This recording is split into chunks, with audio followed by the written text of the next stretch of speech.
build up, there's no pre-thrust, there's nothing at all. We literally just wait for Graham to give us a knock of the head, and then we'll give him the traditional Santa Claus 5, 4, 3, 2, 1 countdown, and then you shout and go at the top. Which you really do.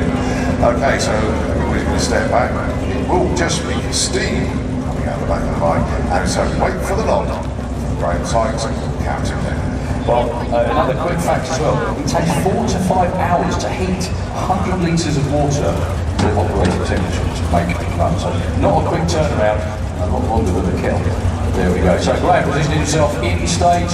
Hopefully we're going to get the thumbs up in a minute. We will give him the countdown 5 to 1, and then when you yell go, we will go.